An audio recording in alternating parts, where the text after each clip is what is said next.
देखिए 1 चैप्टर में आपने सेट्स पढ़ा था, उसमें आपका आता था null set, finite set, infinite set. Null set जो जीरो होते थे, वैल्यू कोई एलिमेंट नहीं होता था। फाइनाइट जिसकी लिमिट हमें मालूम होती है, इनफाइनाइट जिसकी हमें लिमिट मालूम ना हो, यानी एंड पॉइंट जिसका हमें मालूम ना हो।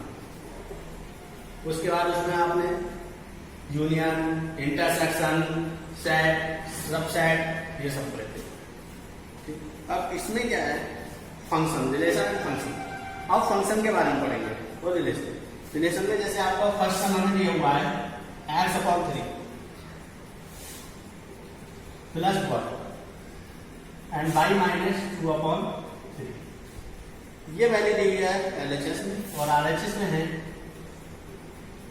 5/3 एंड 1/3। तो find the value of x and y। x और y की वैल्यू हमें इसमें फाइंड करनी है। तो सबसे पहले हम डायरेक्ट वैल्यू फाइंड नहीं कर सकते, पहले कंपेयर देखेंगे। कंपेयर हम करेंगे तो फंक्शन में यानी रिलेशन में हमारा क्या है, पहला टर्म पहले के इक्वल होगा, फर्स्ट यानी x/3 प्लस 1 इक्वल होगा 5/3। अब यहाँ पर हमने क्या करा, एलसीएम लिया, क्योंकि इसके नीचे कुछ नहीं, जहां कुछ नहीं होता वहां उसके नीचे क्या होते हैं 1। तो 3 बन जा 3 से 3 कैंसिल, तो x प्लस 3 की 1 से मल्टीप्लाई करें 3 एंड 5/3, 3 से 3 cancel, x plus 3 equal to 5, x equal to 5 minus 3, x equal to आ गया 2। एंड दूसरी वैल्यू कंपेयर करेंगे तो y -2/3 इज इक्वल टू 1/। अब हमने यहां पर एलसीएम लिया, 3 की 5 से मल्टीप्लाई करें 3y माइनस 2 एंड 1/3 से 3 तो 3y minus 2 is equal to 1। तो 3y 1 है। अब हमें y की वैल्यू निकालनी, तो इस 2 को हम इधर ले जाएंगे, तो ये राइट साइड में जाएगा प्लस हो जाएगा 1 प्लस 2, तो 3y इक्वल टू आया 3 से 3 कैंसिल, तो y इक्वल टू 1। तो इसमें y की जो वैल्यू आई वो हो गई 1। 12 सुन लीजिए, फर्स्ट टर्म को फर्स्ट टर्म के इक्वल किया, तो x/3 प्लस 1 5/3 के इक्वल किया। एलसीएम लिया हमने, 3 आया, x प्लस 3 बन जा 3 एंड 5/3, 3 से 3 के जो है कैंसिल हुआ, तो ये आया x plus 3 equal to 5, x equal to 5 minus 3 यानी। अब y -2/3 1/3, इसमें भी हमने एलसीएम लिया, तो यहाँ हुआ आपका 3 एलसीएम में 3 की 22 से मल्टीप्लाई करेंगे 3y माइनस का 3 से 3 कैंसिल आकर एंड 1/3। ये जो 3y माइनस 2 इधर बचा लेफ्ट साइड में, और राइट साइड में 3 से 3 कटने के बाद 1 बचा। अब हमें 3y निकालना है, इस 2 को हम राइट साइड में ले जाएंगे, ये 2 प्लस का हो जाएगा, तो यहाँ पर 3y का 3 और 1 और प्लस का 2, तो 1 और 2 3, 3 से 3 को हमने कैंसिल किया, y equal to 1, x equal to 2 और y इक्वल टू 1, ये इसकी रिक्वायर्ड वैल्यू होगी। नेक्स्ट क्वेश्चन देखिए,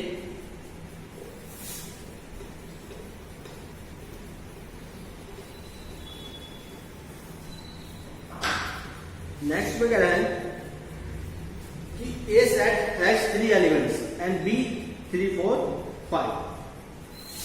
A जो है उसमें एलिमेंट्स हैं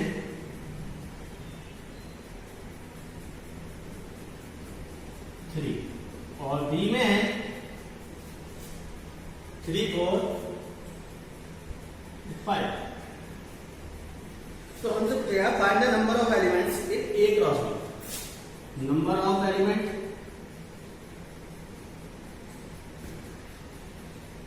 आपको फाइंड करने हैं किसके, A cross B। A cross B के नंबर ऑफ एलिमेंट के लिए हम देखेंगे A में हमारे एलिमेंट कितने हैं, A में एलिमेंट कितने हैं एंड इन 2 का साइन है। अब नंबर ऑफ एलिमेंट B के एलिमेंट कितने हैं, देखिए 1 2 3, इसमें भी 3 है, तो टोटल मल्टीप्लाई करके जो आया वो क्या आया इसका 9।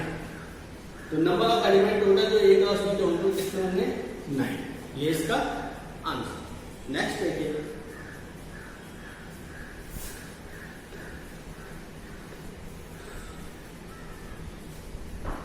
क्वेश्चन नंबर 3 है,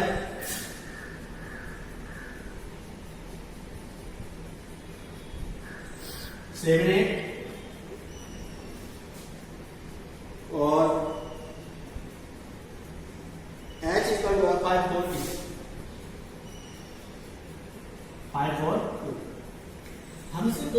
केस में पहले नंबर पे पूछा है g क्रॉस h और दूसरे नंबर पे पूछा है h क्रॉस g, दोनों को निकाल फाइंड कर। सबसे पहला नंबर और ये पहले नंबर पे हम g क्रॉस h फाइंड कर रहे हैं, तो g क्रॉस h का मतलब क्या होगा, पहले g की वैल्यू 7 क्रॉस h की वैल्यू 5 4 है, तो g क्रॉस h में हम एलिमेंट लिखेंगे। पहला हमारा एलिमेंट क्या है, पहले g है तो g के एलिमेंट पहले आएगा 6। 7 को हम मल्टीप्लाई करेंगे 5 के साथ, 4 के साथ, 2 के साथ, तो मल्टीप्लाई नहीं करते, हम लिखते हैं 7 5 पहला का। नेक्स्ट 7 को 4 के साथ मल्टीप्लाई होगी तो 7 4, नेक्स्ट 7 द्वारा सोच लीजिए, पहला g है तो g का पहला टर्म लेंगे हम, g का हमारा पहला टर्म 7 है, 7 की जब हम h वाले से मल्टीप्लाई करेंगे 7 की मल्टीप्लाई क्या में होनी चाहिए 5 4 2, तो 5 4 2 में हमारा करने के लिए क्या करेंगे, पहले मल्टीप्लाई का साइन के लिए हम कॉमन लगाते हैं, तो 7 का पेयर किसके साथ आया 5 के साथ, फिर 7 का पेयर किसके साथ आया 4 के साथ, फिर 7 का पेयर 2 के साथ। अभी हमने केवल एक टर्म लिए क्या, अब दूसरा टर्म उठा लीजिए, दूसरा टर्म क्या है 8 का भी इसी टाइप से करेंगे, पहले 8 का पेयर 5 के साथ, फिर 8 का पेयर 4 के साथ और लास्ट 8 का पेयर 2 के साथ। ये आपका टोटल मल्टीप्लाई होगा। अच्छा ये देखिए आपके आंसर सही है या नहीं, इसको भी देख लीजिए। तो g के एलिमेंट कितने थे 2, h के एलिमेंट कितने हैं 3, तो 2 और 3 टोटल नंबर ऑफ एलिमेंट कितने होने चाहिए थे 6। काम कर लीजिए 1 2 3 4 5 एंड 6। ये इसके आंसर की पहचान है कि हमारे पूरे बन गए टाइम या नहीं। ठीक है, नेक्स्ट देखिए इसी में अभी सेकंड वाला पार्ट, चलिए इसे दिखा लेने देते हैं। सेकंड पार्ट इसमें नीचे को कर देते हैं h क्रॉस g। अब क्या करना हमें h क्रॉस g, तो h में हमारा है 5 4 2, g में है 7। तो यहां पर हमारा पहले एलिमेंट किसके लिए जाएंगे, अब h वाले के यानी 5। तो पहले 5 से मल्टीप्लाई करेंगे, 5 के पेयर में 5 का पेयर बाद वाले के साथ यानी 7, 5 का पेयर 8 के साथ 5 8, अब 4 5 के तो पूरे हो गए एलिमेंट, अब 4 वाले लेंगे, 5 के बाद 4 का लेंगे तो 4 7 एंड 4 8, 4 के पूरे हो गए, तो अब किसका लेंगे 2 का, तो 2 7 एंड देखिए पूरे 6 element 1 2 3 4 5 6, total number of element तो 6 ही है, चाहे hg आ गया हो या gh। ये इसका रिक्वायर्ड आंसर है। नेक्स्ट देखिए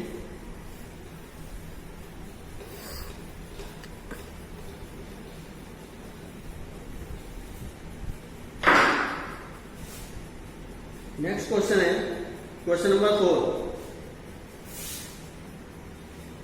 इसमें कहा है state whether each of the following statement are true और फॉल्स। इसमें ट्रू और फॉल्स बताना है। If statement is false, false है तो फॉल्स बताइए, अदरवाइज ट्रू है तो ट्रू बताइए। तो इसमें क्या हुआ, पी में है फर्स्ट पार्ट पी है और पी में हमें गिवन है एम कॉमा एन, और दूसरा क्यू है, क्यू में है एन एन।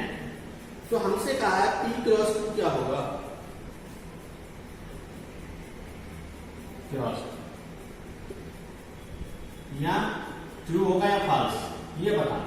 और हमें गिवन है पी क्रॉस क्यू में एक तो एम एन है और दूसरा एन एन। अब हमें ट्रू और फॉल्स बताना है। तो इसमें सबसे पहले हम देखेंगे पी क्रॉस क्यू निकलेगा क्या। अगर हम सॉल्व करते हैं सॉल्यूशन में तो हमारे ये आएगा P cross Q M comma N cross N comma P cross Q निकालेंगे।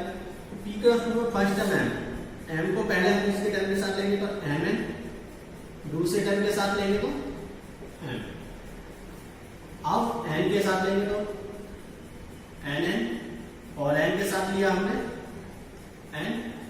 और यहां पर हमने देखा हमारे टर्म आए 1 2 3 4, लेकिन यहां कितने टर्म लिए हुए हैं 2, तो 2 हमारे होने कितने चाहिए थे 4, तो ये कैसा हो गया फॉल्स, क्योंकि 2 टर्म नहीं आएंगे, टर्म कितने आएंगे 4। क्यों आएंगे, क्योंकि 2 एलिमेंट्स इसमें है, 2 इसमें, मल्टीप्लाई करेंगे 2 2 या 4 टर्म्स होने चाहिए। क्लियर, तो ये वाला आंसर क्या हो गया इसका फॉल्स हो गया। इसी टाइप से थर्ड वाला, इसका पार्ट है ए इक्वल टू, इसमें है 1 2,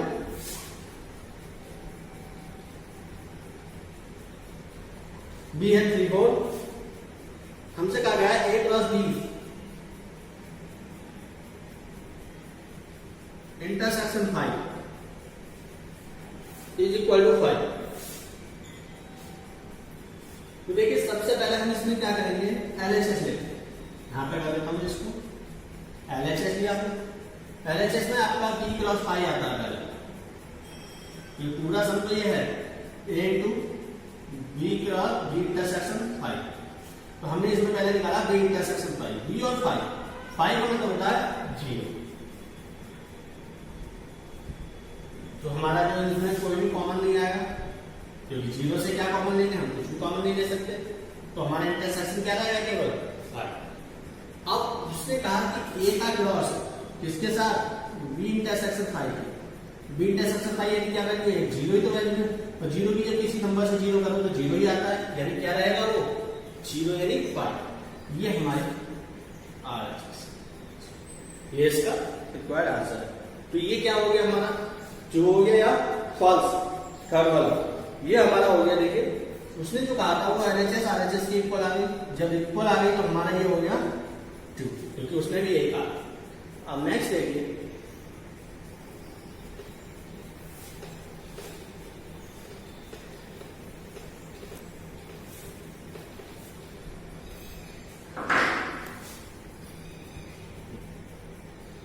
सेवन है, यहां इससे पहले 6 है।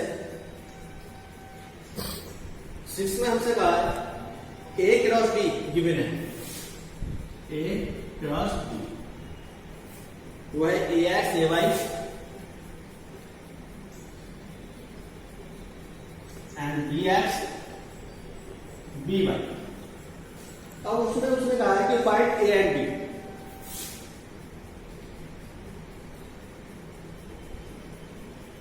सबसे पहले ए,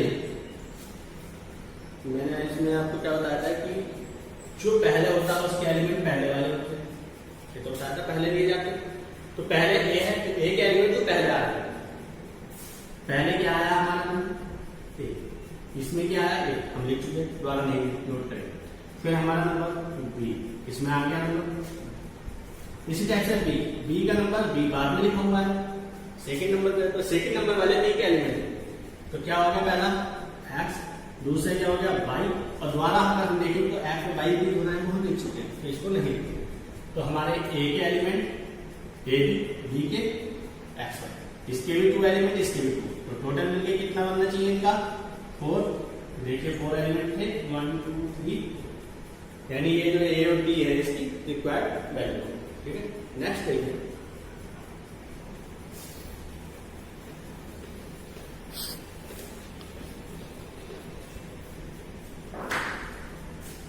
नेक्स्ट है 8 वाला, और पहले 8 वाला बनाऊंगा, बाद में सेविंग करेंगे। 8 इक्वल टू है 1 2,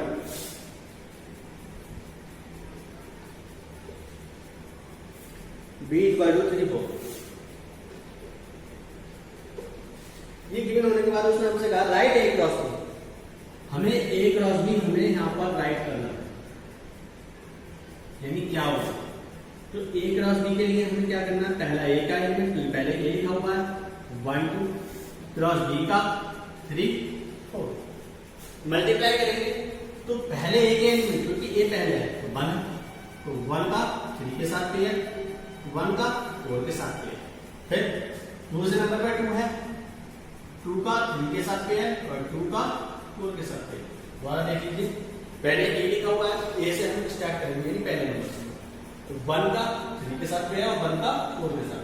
फिर दूसरे का भी हमारा ए की पहले आएगा, क्योंकि हमारा ए की वैल्यू पहले लिखी है, तो ए की वैल्यू 2 है, तो 2 का 3 के साथ पेयर, 2 का 4 के साथ। तो इसने जो पूछा था हमसे ए क्रॉस बी, उसका रिक्वायर्ड आंसर क्या आएगा। अब इसमें आगे और था, how many subset will A cross B, तो ए क्रॉस बी के जो है सबसेट कितने बनेंगे, तो subset of A cross B, तो सबसेट जो होता है वो होता है 2 की पावर है।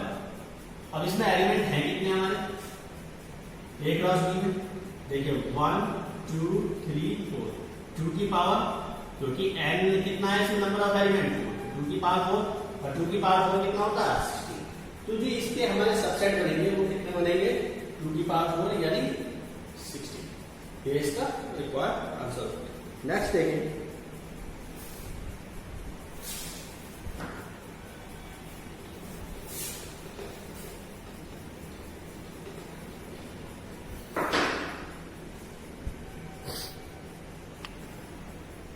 नाइन में दिया हुआ है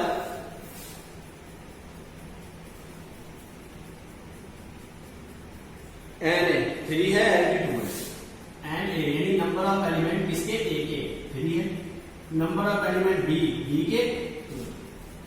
तो उन्होंने कहा है कि इफ x1 y2 z1, एक हमें एलिमेंट दिए हुए हैं सबसेट टाइप से y2 एंड z1, इस टाइप से हमें गिवन है, इसको हम चाहे डाल देते हैं गिवन, ये नंबर हमें गिवन। तो हमसे कहा है कि ये जो वैल्यू है ये ए क्रॉस बी की है, यानी पहले वाले एलिमेंट ए के होंगे और बाद वाले बी। अब इसमें ए और बी बताइए, तो ए और बी में हमारा जो पहला एलिमेंट होगा वो सारा ए का होगा। पहले क्या क्या आया है देखिए, एक्स आया और वाई है और फिर बाद में बी है सेकंड नंबर पे, सेकंड वाले सारे बी के एलिमेंट 1 है और 2 है और 1 वाला एलिमेंट करेंगे।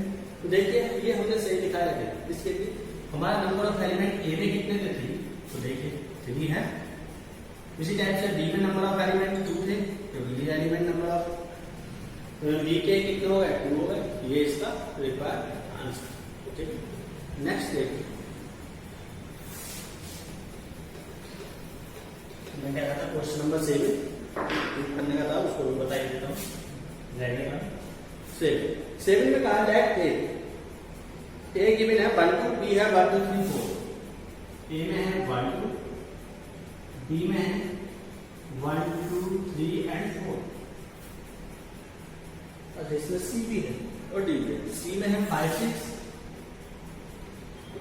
एंड डी में है 5 6 7 8,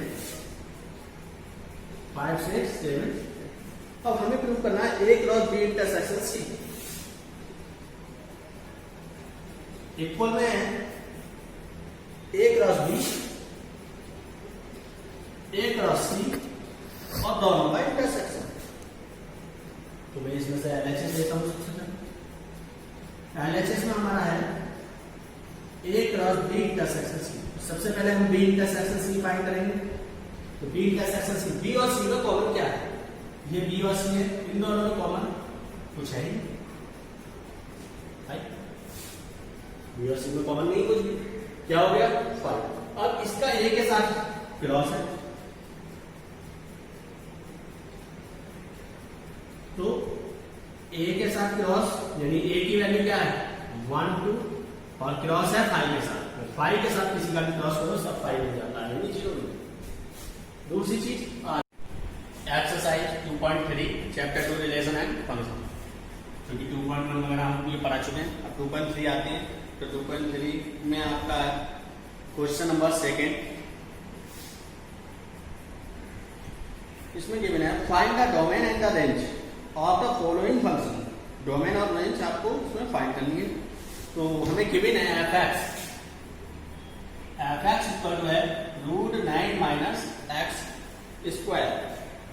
ओके, तो इसमें सबसे पहले हमें x की वैल्यू फाइंड करनी होगी। x की वैल्यू फाइंड करने के लिए हम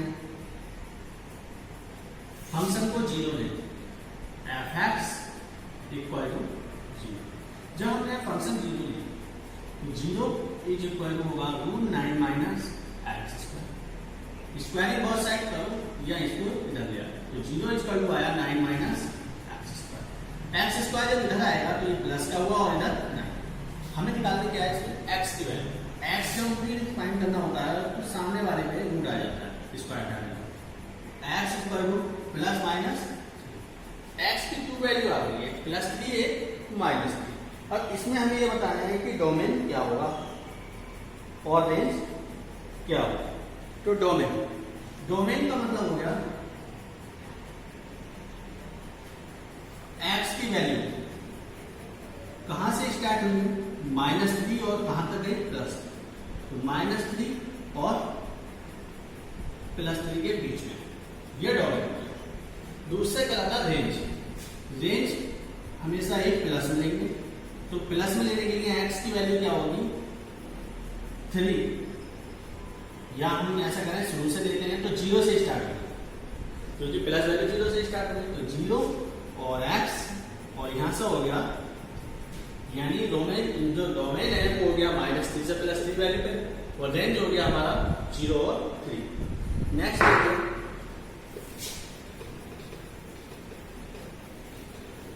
क्वेश्चन नंबर 3 है, उसमें फंक्शन गिवन है f(x), वो है 2x - 5, और हमसे कहा है कि a फंक्शन है defined by f(x) = 2x - 5, so write down the value of f0, f7, f(-3)। तीन वैल्यू फाइंड करनी है, f0, दूसरा है f7 और थर्ड है f-। सबसे पहले मैं इसमें पहला वाला पार्ट कर रहा हूं f0। तो हमारा फंक्शन क्या है f(x) = 2x - 5। अब यहां हम x की जगह क्या लिया है 0, तो पुट करेंगे x = 0, तो 0 पुट करने पे क्या होगा 2 × x की जगह 0 और माइनस का 5, क्योंकि जब 0 से मल्टीप्लाई करते हैं 0 - 5 और यहां से आएगा माइनस का 5। नेक्स्ट थर्ड वाला पार्ट देख लीजिए, सेकंड हाफ करेंगे, सेकंड हाफ को करना है, थर्ड वाला है आपका f-3, तो पुट x = क्या होगा -3, क्योंकि x की जगह हमें क्या करना है -3 पुट करना है, तो 2 × x वैल्यू -3 एंड माइनस का 5, प्लस माइनस माइनस 2 3 जा 6 -5 और 6 और 5 अरे ये इसका रिक्वायर्ड आंसर है। नेक्स्ट देखिए क्वेश्चन नंबर 4।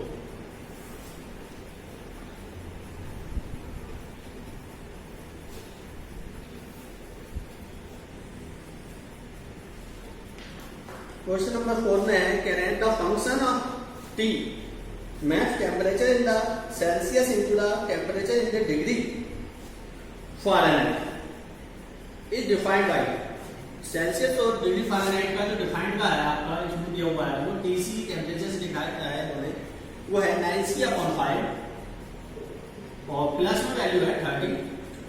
तो इसमें हमसे पूछा गया फाइंड t0, फर्स्ट नंबर पे t0 है, सेकंड पे t28 है एंड थर्ड है t-10 और लास्ट जो फोर्थ है उसमें उसने कहा है कि find the value of c हमें फाइंड करना है, क्योंकि टीसी वैल्यू गिवन है 212। तो ये जो 3 पार्ट्स है इसमें से एक मैं कर रहा हूं, मान लीजिए -10 है, तो टीसी इक्वल टू गिवन है हमें थर्ड वाला पार्ट 9c/5 प्लस 30। तो पुट c इक्वल टू हमें कितना रखना है, देखिए यहाँ पर माइनस का 10, क्योंकि t -10 है तो फाइंड होगा c की जगह -10 लगेगी, तो 9 c की जगह -10/5 प्लस 30। यहाँ कुछ नहीं है तो मल्टीप्लाई हो गया, अब 5 से आप इसको कैंसिल करेंगे, 5 × 10 जो हो गया माइनस का 80 और यहाँ पर आया प्लस का 30, तो ये हो गया 12 - 8 4। अब यहाँ 2 रहेंगे, 2 में से 1 गया, ये इसका रिक्वायर्ड आंसर। ठीक है, नेक्स्ट देखिए लास्ट है इसका फोर्थ वाला, ये मैं बताता हूँ, ये 2 जो है सुन के आपको करना है। टीसी ये हमें वैल्यू गिवन है 9c/5 प्लस 32। इसमें हमें इस बार c फाइंड करना है और हमें गिवन क्या है टीसी। टीसी की वैल्यू लगाएंगे 212, 9c/5 प्लस 30। इसको इधर लाएंगे तो 9c/5 और यहाँ हो गया 212 और ये इसके पास आएगा माइनस। दोबारा देख लीजिए 9c/5 एक ही तरफ रखा है, 32 को हम इसके पास लाए, 32 इसके पास आएगा, या प्लस से इधर आया लेफ्ट साइड में तो माइनस हो गया, और हमने इसको माइनस किया तो 9c/5 माइनस करेंगे 2 - 2 0, यहाँ 1 कैंसिल होगा नहीं, तो 1 में जब कैरी लेंगे 10 की तो यहाँ हो जाएगा 11 -3 8। अब यहाँ से हमने कैरी ले लिया, यहाँ बचा हमारा, हमें निकालने क्या है c, तो c का जो 180, और ये जो टर्म है आपका 9/5 जब इधर आएगा तो ये रिवर्स हो जाएगा, और रिवर्स होकर बन जाएगा 5/9 से डिवाइड करेंगे 9 × 18 और 0, तो c का जो आया 20 × 5 यानी c का जो 100 आंसर, ये c जो है इसका 100 रिक्वायर्ड आंसर। ये आपके एक्सरसाइज 2.2